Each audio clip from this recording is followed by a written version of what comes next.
Hi hello ನಮಸ್ಕಾರ ಸ್ನೇಹಿತರೆ. ಇಲ್ಲಿ ಲಕ್ಷ್ಮಿ ಮೇಲೆ ಕೀರ್ತಿ ಬಂದದಾಳೆ. ಕೀರ್ತಿ ಬರುವುದ್ರ ಜೊತೆಗೆ ಕಾವೇರಿಗೆ ಇನ್ನಿಲ್ಲವಾಗಿ ಕಾಡುವುದ್ರ ಮುಖಾಂತರ ಕಾವೇರಿ ಮುಖಾಂತರನೇ ಸತ್ಯ ಬಟಾಬಯಲು ಮಾಡೋದಕ್ಕೆ ಎಲ್ಲ ರೀತಿ ತಯಾರಿ ಕೂಡ ಆಗ್ತದೆ. ಹಾಗಿದ್ರೆ ಲಕ್ಷ್ಮಿ ಮೇಲೆ ಬಂದಿರೋ ಕೀರ್ತಿ ನಿಜವಾಗ್ಲೂ ಕೂಡ ಕಾವೇರಿನ ಇನ್ನಿಲ್ಲದಂತೆ ಕಾಡ್ತಿದ್ದಾಳೆ. ಹಾಗಿದ್ರೆ ಮುಂದೇನಾಗ್ಬೋದು, ಏನಾಗ್ತದೆ, ಏನಾಯಿತು, ಇದು ಎಲ್ಲವನ್ನ ಕೂಡ ತಿಳ್ಕೊಬೇಕು ಅಂದರೆ ಈಗಲೇ ನಮ್ಮ ಈ ಚಾನಲ್ನ ಸಬ್ಸ್ಕ್ರೈಬ್ ಮಾಡಿ, ಹಾಗೆ ಒಂದು ವಿಡಿಯೋವನ್ನು ಪೂರ್ತಿಯಾಗಿ ನೋಡಿ. ಇಲ್ಲಿ ಲಕ್ಷ್ಮಿನ ತುಂಬ ಹುಷಾರಾಗಿ ಕಾವೇರಿ ಅವರು ದೇವಸ್ಥಾನಕ್ಕೆ ಕರ್ಕೊಂಡು ಹೋಗ್ತಾರೆ. ಅಲ್ಲಿ ಅವಳ ಮೈ ಮೇಲೆ ಕೀರ್ತಿ ಬಂದಿದ್ದಾಳೆ ಅಂತ ಹೇಳಿ ನಿನ್ನ ಮೈ ಮೇಲಿರೋ ಕೀರ್ತಿಗೆ ಮುಕ್ತಿ ಕೊಡಿಸ್ಬೇಕು ಅಂತ ಹೇಳ್ತಾರೆ. ಪ್ರಾರಂಭದಲ್ಲಿ ಇಲ್ಲಿ ಲಕ್ಷ್ಮಿ ಯಾವುದೇ ಕಾರಣಕ್ಕೂ ಇದನ್ನು ನಂಬೋದಿಲ್ಲ ನಾನು ಅಂತ ಹೋಗ್ತಿದ್ರೆ, ಇಲ್ಲಿ ಮುಕ್ತಿ ಕೊಡಿಸು ಬಾರೆ ಅಂತ ಹೇಳಿದ ತಕ್ಷಣ ಲಕ್ಷ್ಮಿ ಮೈ ಮೇಲಿರ್ತಕ್ಕಂಥ ಕೀರ್ತಿ ಹಾಗೆ ಅಬ್ಬರಿಸ್ಬಿಡ್ತಾಳೆ. ಈ ಕಡೆ ಏನು ಹೇಳ್ತಿದ್ರ, ನನಗೆ ಮುಕ್ತಿ ಕೊಡಿಸ್ತೀರಾ ಅಂತ ಹೇಳಿ ಕಾವೇರಿನ ಹಿಗ್ಗಾಮುಗ್ಗ ಬಾರಿಸೋಕೆ ಮುಂದಾಗ್ತಾರೆ. ಅಷ್ಟರಲ್ಲಿ ಗುರುಗಳು ಏನಾದರೂ ಮಾಡಿ ಮಂಡಲದಲ್ಲಿ ಕೂರಿಸಿ ಅಂದ ತಕ್ಷಣ ಈ ಕಡೆ ಗುರುಗಳು ಕೂಡ ಮಂತ್ರವನ್ನು ಜಪಿಸೋದ್ರ ಮುಖಾಂತರ ಈ ಕಡೆ ಲಕ್ಷ್ಮಿನ ಅಂದರೆ ಕೀರ್ತಿ ಇರೋ ಲಕ್ಷ್ಮಿನ ಮಂಡಲದಲ್ಲಿ ಕೂರಿಸ್ತಾರೆ. ಮಂಡಲದ ಮೇಲೆ ಕೂರಿಸಿದ್ಮೇಲೆ ಇರೋದು ಅಸಲಿ ಆಟ ಅಂತ ಹೇಳ್ಬೋದು. ಹಾಗಿದ್ರೆ ಇಲ್ಲಿ ಕಾವೇರಿಯವರು ಮುಗೀತು, ಇನ್ನು ಕೀರ್ತಿನ ಬಂಧಿಸ್ಬಿಟ್ರೆ ನಾನು ಸೇಫ್ ಅಂತ ಅನ್ಕೋತಾ ಇದ್ರೆ ಇಲ್ಲಿ ಲಕ್ಷ್ಮಿನ ಕೀರ್ತಿನ ಬಂಧಿಸೋದು ಅಷ್ಟು ಸುಲಭ ಅಲ್ಲ. ಲಕ್ಷ್ಮಿ ಅಂತೂ ಈ ಕಡೆ ಕೆಂಡ ಕಾಡ್ತಿದ್ದಾಳೆ. ಯಾಕಮ್ಮ, ಏನಾಯಿತು, ಏನು ಬೇಕು, ಈ ರೀತಿ ಬರುವುದು ತಪ್ಪಲ್ವಾ, ಬದುಕಿರೋರನ್ನ ತೊಂದರೆ ಕೊಡೋದು ಅಂತ ಗುರುಗಳು ಕೇಳ್ತಿದ್ರೆ, ಹಾಗಿದ್ರೆ ಬದುಕಿರೋರಿಗೆ ತೊಂದರೆ ಕೊಡೋದು ತಪ್ಪಾದರೆ ಬದುಕಿರೋರಿಗೆ ತೊಂದರೆ ಕೊಡೋದು ಎಷ್ಟು ಸರಿ ಅಂತ ಪ್ರಶ್ನೆ ಮಾಡ್ತಾಳೆ. ಯಾಕೆ ರೀತಿ ಬಂದಿದ್ಯಾ ಅಂತಂದರೆ, ನನಗೆ ಅನ್ಯಾಯ ಆಗಿದೆ, ನನಗೆ ನ್ಯಾಯ ಬೇಕು, ನ್ಯಾಯಕ್ಕೋಸ್ಕರ ನಾನು ಬಂದಿದ್ದೀನಿ, ನನಗೆ ನ್ಯಾಯ ಬೇಕೇ ಬೇಕು ಅಂದಾಗ ಹೌದಾ ಅಂತ ಕೇಳಿದಾಗ ಹೌದು ನನಗೆ ನ್ಯಾಯ ಬೇಕು ಅಂತ ಹೇಳ್ತಾರೆ. ಏನು ಯಾರಿಂದ ಅಂತ ಕೇಳ್ತಿದ್ದಾಗೆ ಕಾವೇರಿ ಹತ್ರ ಹೇಗೆ ಬರ್ತಾರೆ ಅಂದರೆ ವಾಟ್ ಎ ಪರ್ಫಾರ್ಮೆನ್ಸ್ ಅಂತ ಹೇಳ್ಬೋದು. ಕೀರ್ತಿ ಮತ್ತು ಲಕ್ಷ್ಮಿ ನಡುವೆ ಒಂದು ಎಂಥ ಸ್ಪರ್ಧೆ ಏರ್ಪಡುತ್ತೆ ಅಂದರೆ ಈ ಒಂದು ವಿಶ್ವದಲ್ಲಿ ಇಬ್ಬರು ಕೂಡ ಜುಟಾಪಟ್ಟಿ ಅಂತ ಅನ್ನೋ ರೀತಿ ನೀನಾ ನಾನೇ ಅನ್ನೋ ರೀತಿ ಸ್ಪರ್ಧೆಗಿಳಿದಿರೋ ರೀತಿ ಇಬ್ಬರು ಕೂಡ ತುಂಬ ಚೆನ್ನಾಗಿ ಆ ಒಂದು ಪರ್ಫಾರ್ಮೆನ್ಸ್ನ ಮಾಡ್ತಾರೆ ಲಕ್ಷ್ಮಿ ಮತ್ತು ಕೀರ್ತಿ ಅಂತ ಹೇಳ್ಬೋದು. ತದನಂತರ ಈ ಕಡೆ ಕತೆ ಹತ್ರ ಬರೋದಾದರೆ ಈ ಕಡೆ ಕಾವೇರಿ ಅವ್ರನ್ನ, ಆಂಟಿ ಯಾಕೆ ರೀತಿ ಮಾಡಿದ್ರೆ, ಯಾಕತೆ ನನಗೆ ಅನ್ಯಾಯ ಮಾಡಿದ್ರಿ, ಯಾಕೆ ನಾನು ಏನು ಮಾಡಿದ್ದೆ ಅಂತ ಪ್ರಶ್ನೆ ಮಾಡ್ತಿದ್ದಾಳೆ. ನನಗೆ ಸತ್ಯ ಬೇಕು, ನನಗೆ ನ್ಯಾಯ ಬೇಕು, ನನಗೆ ನ್ಯಾಯ ಸಿಗಲೇಬೇಕು. ಹೇಳಿ, ನಮಗೂ ನನ್ನ ಮಾಮ್ಗೂ ಯಾಕೆ ಅನ್ಯಾಯ ಮಾಡಿದ್ರಿ, ನನ್ನಿಂದ ಯಾಕೆ ದೂರ ಮಾಡಿದ್ರಿ, ನಾನು ಏನು ಮಾಡಿದ್ದೆ, ನಮಗೆ ಸತ್ಯ ಬೇಕೇ ಬೇಕು ಅಂತ ಕೇಳ್ತಿದ್ದಾಳೆ ಲಕ್ಷ್ಮಿ. ಅದರಲ್ಲಿ ಕೇಳ್ತಿರೋದು ಕೀರ್ತಿ ಆದ್ರಿಂದ ಕಾವೇರಿಯವ್ರಿಗೆ ಬರೀ ಕೀರ್ತಿನೇ ಕಾಣಿಸ್ತಿದ್ದಾಳೆ.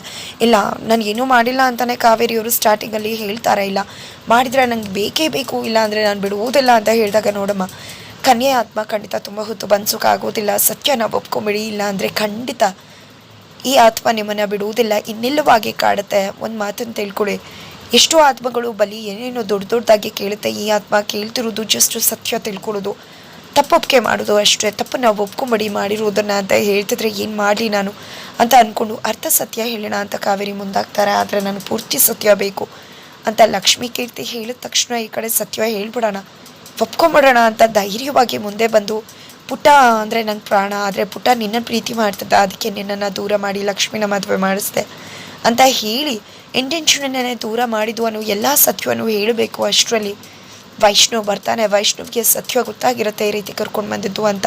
ಹಾಗಾಗಿ ಸುಪ್ರೀತಾ, ಕೃಷ್ಣಕಾಂತ್, ವೈಷ್ಣವ್ ಅದೇ ದೇವಸ್ಥಾನಕ್ಕೆ ಬಂದಿದ್ದಾರೆ. ಈ ಕಡೆ ಲಕ್ಷ್ಮೀನ ನೋಡಿದ್ದವ್ರಿಗೆ ಶಾಕ್ ಆಗ್ತದೆ, ಏನಿದಲ್ಲ ಅಂತ. ವೈಶ್ ಕೂಡ ಬಂದ, ಸತ್ಯ ಗೊತ್ತಾಗುತ್ತೆ, ಸತ್ಯ ಹೇಳಿ ಅಂತ ಹೇಗೆ ಆಡ್ತಿದ್ದಾಳೆ. ಈ ಕಡೆ ಕೀರ್ತಿ ಸೇರಿರೋ ಲಕ್ಷ್ಮಿ ಅಂದರೆ ಖಂಡಿತ ಅಸಾಧ್ಯ ಎಕ್ಸ್ಪ್ರೆಸ್ ಮಾಡೋದಕ್ಕೆ ಅನ್ಬೋದು.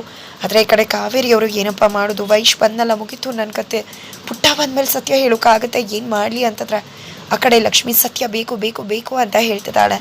ಅದರ ನಡುವೆ ಈ ಕಡೆ ವೈಷ್ಣವ್ ಬಂದಿದ್ದೆ, ಏನಾಗಿದೆ ನಿಮಗೆ ಅಂತ ಹೇಳಿ ಮಂಡಲದ ಒಳಗಿಂದ ಕರ್ಕೊಂಡು ಬಂದ್ಬಿಡ್ತಾನೆ.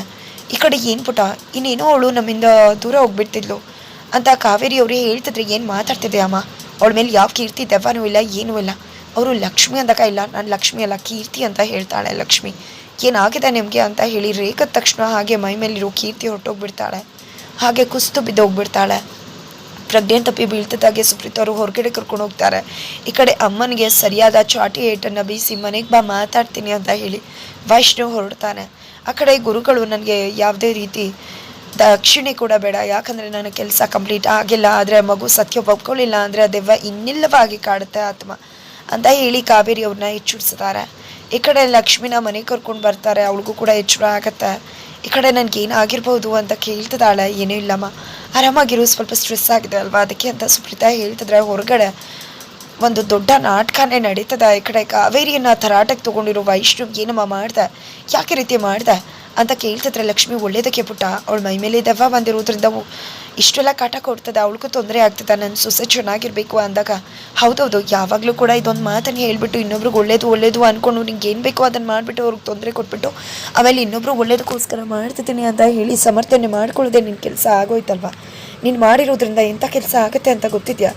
ಲಕ್ಷ್ಮಿಯವ್ರ ಮೈ ಮೇಲೆ ಈ ರೀತಿ ಆಗಿದೆ ಅಂತ ಗೊತ್ತಾದರೆ ನಾಲ್ಕಾರು ಜನ ಏನು ಮಾತಾಡ್ಕೊಳ್ಳೋದಿಲ್ಲ ಅಂತ ಹೇಳ್ತಿದ್ದಾರೆ. ಈ ಕಡೆ ಕೃಷ್ಣಕಾಂತ್ ಅವ್ರು ಕೂಡ ಅದನ್ನೇ ಹೌದು ಅಂತ ಒತ್ತಿಸಿ ಹೇಳ್ತಾ ಇದ್ರೆ, ಈ ಕಡೆ ನೋಡಮ್ಮ ನೀನು ಏನು ಮಾಡ್ತಿದ್ಯೋ ಸ್ವಲ್ಪ ಕೂಡ ನನಗಿಷ್ಟ ಆಗ್ತಿಲ್ಲ, ಇವತ್ತಿದೆಲ್ಲ ಆಗಿದೆ ಅಂದರೆ ಅದಕ್ಕೆಲ್ಲ ಕಾರಣ ನೀನೇನೆ ಅನ್ನೋದನ್ನು ಮರಿಬೇಡ.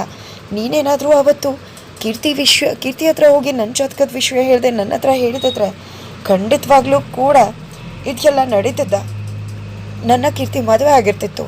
ಜೊತೆಗೆ ಲಕ್ಷ್ಮಿಯವರು ಈ ಒಂದು ಟ್ರಯಾಂಗಲ್ ಲವ್ ಸ್ಟೋರಿಲಿ ಸಿಕ್ಕಾಕೋತಿರ್ಲಿಲ್ಲ. ಇದಕ್ಕೆಲ್ಲ ಕಾರಣ ನಿನ್ನಿಂದಾನೇ ಇಷ್ಟೆಲ್ಲ ಆಗಿರೋದು ಅಂತ ಹೇಳ್ತಿದ್ದಾನೆ. ಜೊತೆಗೆ ಇನ್ನು ಮುಂದೆ ಏನಾದರೂ ನೀನು ಈ ರೀತಿ ಮಾಡಿದ್ರೆ ಖಂಡಿತವಾಗ್ಲೂ ನಾನು ಯಾವುದೇ ಕಾರಣಕ್ಕೂ ಕೂಡ ಅಮ್ಮ ಅನ್ನೋದು ನೋಡೋದಿಲ್ಲ, ನಾನಂತೂ ಸುಮ್ಮನೆ ಬಿಡುವುದಿಲ್ಲ ಅಂತ ಎಚ್ಚರಿಕೆ ಕೊಟ್ಟು ಅಲ್ಲಿಂದ ಹೋಗ್ತಾನೆ.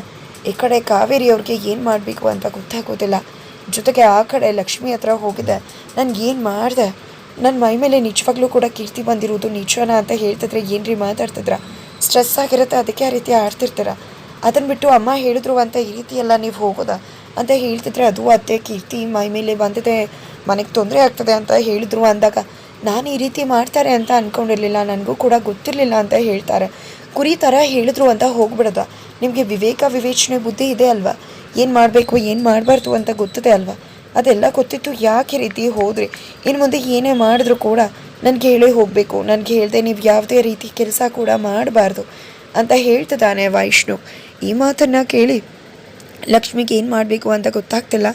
ತದನಂತರ ಇನ್ನು ಮುಂದೆ ಏನೂ ಕೂಡ ನನಗೆ ಕೇಳದೆ ಮಾಡುವ ಹಾಗಿಲ್ಲ ಅಂತ ಹೇಳ್ತಾನೆ. ಸರಿ ಅಂತ ಲಕ್ಷ್ಮಿ ಒಪ್ಕೋತಾಳೆ. ಬಟ್ ಅವಳ ಮನಸ್ಸಲ್ಲಿ ಈಗಲೂ ಕೂಡ ನನ್ನ ಮೈ ಮೇಲೆ ಕೀರ್ತಿದಾರ, ಅತ್ತೆಗೆಲ್ಲ ಗೊತ್ತಿರುತ್ತೆ, ಹೋಗಿ ಅತ್ತೆನ ಕೇಳಬೇಕು ಅನ್ಕೋತದಾಳೆ. ಅದರ ನಡುವೆ ವೈಷ್ಣವ್ ಕಾಲಿಟ್ಕೊಂಡು ಕಾವೇರಿಯವರು ಕ್ಷಮೆ ಕೇಳೋಕೆ ಮುಂದಾದರೆ ವೈಷ್ಣವ್ ಯಾವುದೇ ಕಾರಣಕ್ಕೂ ಕೂಡ ಕ್ಷಮಿಸೋ ಮಾತೇ ಇಲ್ಲ ಅಂತ ಹೇಳಿ ಹೋಗ್ಬಿಡ್ತಾನೆ.